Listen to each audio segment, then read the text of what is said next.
Hello. This is my second review within an hour. It's a book review, and this time I'm going to just share with you the book Doctrine. It actually took me a really long time to read this book.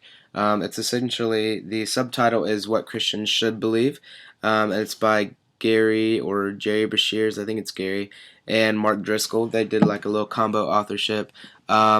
And basically it's what Christians should believe. It's pretty thick, it's pretty in-depth, talks about huge things, talks about just what we should believe about God. So I mean, essentially it's not saying here this is what I think, but it's really saying, I mean, almost every other line is footnoted by a reference to scripture. I mean, it's ridiculous. You can look in the all the references in the back and see just like scripture, like pages of this is where this comes from.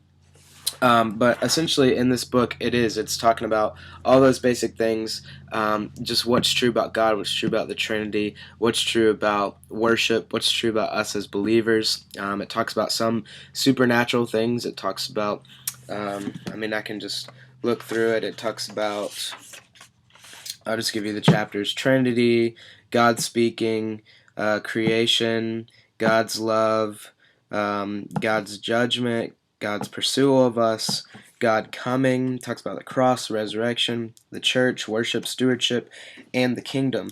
And so it's got 13 chapters. It's awesome. It was a great book. I think even if you're not a Christian, I think that it would be helpful for if you were really like, I don't know who God is, I don't necessarily believe in God, and if you're someone who maybe you even find yourself arguing against Christians quite a bit, I think this would be helpful for you. First, I would tell you to read the Bible and just see what Christians do believe, see what they do think about God.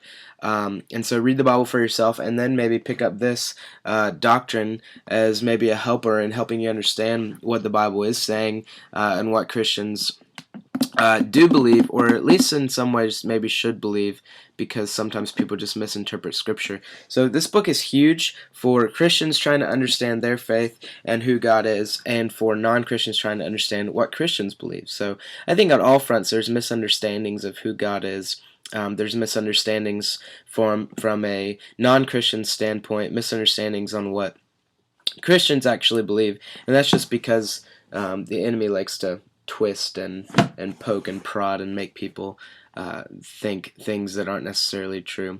So, yeah, I would encourage you to read this. It has great insight. It really is one of those books that it really probably took me over a year to get through, because I was just taking it in bits, little bits and pieces, and really trying to chew on it. And in some instances, I was able to use it in multiple sermons as I was going through, because the Lord just did it that way. But yes, Doctrine, an incredible read. Honestly, it would probably be one of the first books I would tell a believer to get, because it's just that important. And it's really, especially in today's age, really important that we know what we believe, why we believe it, and Doctrine's very helpful in doing that. So, hope you enjoy it.